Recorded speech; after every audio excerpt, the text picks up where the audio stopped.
और अब बात करते हैं मिडिल ईस्ट की। ट्रंप के अटैक प्लान की। डोनाल्ड ट्रंप क्या तैयारी कर रहे हैं? क्या अमेरिका की एंट्री यहां पर तनाव को और ज्यादा बढ़ा देगी? ये बहुत महत्वपूर्ण है इस वक्त, क्योंकि मिडिल ईस्ट में हालात बिगड़ते जा रहे हैं और इजराइल के सपोर्ट में अब अमेरिका सीधे तौर पर यहां पर नजर आ रहा है। यहां पर क्या अमेरिका की एंट्री से मुश्किल बढ़ जाएगी इस लड़ाई में? क्या इसका विस्तार हो जाएगा? ये बड़े सवाल हैं। ईरान को घेरने का चक्रव्यूह भी यहां पर तैयार हो गया है। अमेरिका कैसे तैयारी कर रहा है, ये जरा आपको यहां पर हम बताते हैं। अमेरिका ने अपने एयरक्राफ्ट कैरियर यानी विमान वाहक युद्धपोत को ईरान की तरफ यहां पर मोड़ दिया है और डोनाल्ड ट्रंप पहले ही चेतावनी दे चुके हैं ईरान को कि अगर वो किसी बात पर सहमत नहीं होते हैं, अपने जो न्यूक्लियर प्रोग्राम है उससे पीछे नहीं हटते हैं, तो स्थिति यहां पर खराब हो सकती है। जवाब उनको दिया जा सकता है अमेरिका की तरफ से। यूएसएस गिराल्ड पहले से ही भूमध्य सागर में मौजूद है और उसका सपोर्ट यूएसएस कार्ल विल्सन कर रहा है।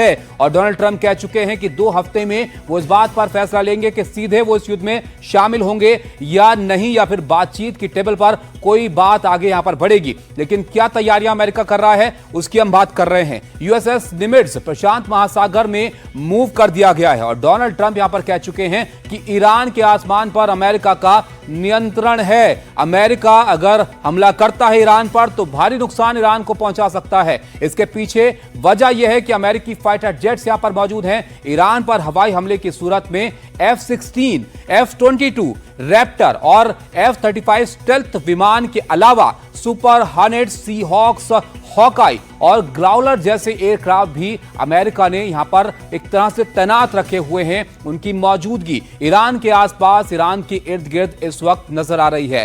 कैरियर स्ट्राइक ग्रुप के साथ वॉरशिप भी चलते हैं और इस वक्त ईरान को घेरने के लिए यूएसएस चुंगहून, यूएस डिकेटर और यूएसएस बंकर हिल यहां पर मौजूद हैं, जो इस ओर इशारा कर रहा है कि अगर अमेरिका की एंट्री इस लड़ाई में होती है तो यह लड़ाई और भीषण हो सकती है। मिसाइल अटैक के लिए परफेक्ट वेपन ये बताए जाते हैं और ये दर्शाता है कि अमेरिका साइड में एक तरह से तैयारी भी इस बात की कर रहा है कि अगर उनकी एंट्री यहां पर हुई तो वो पूरी तैयारी के साथ यहां पर मौजूद रहें। अगर ईरान ने जवाबी हमला किया तो इससे बचने के लिए मिसाइल डिफेंस सिस्टम भी एक्टिव है, यानी पैट्रियट मिसाइल सिस्टम प्रशांत महासागर से पहले ही मिडिल ईस्ट में डिप्लॉय किया जा चुका है और ईरान की क्रूज और हाइपरसोनिक मिसाइल यहां पर आएंगी, उसे हवा में मार गिराया जाएगा। तो पहले से ही डिफेंस की तैयारी है, पहले से ही ऑफेंस की तैयारी है, ताकि अगर इस लड़ाई में अमेरिका की एंट्री हो तो वो जबरदस्त तरीके से हो। बात अगर न्यूक्लियर वॉरफेयर की अगर करें, अगर वहां तक नौबत पहुंच जाती है या फिर ईरान की परमाणु साइट्स के खात्मे तक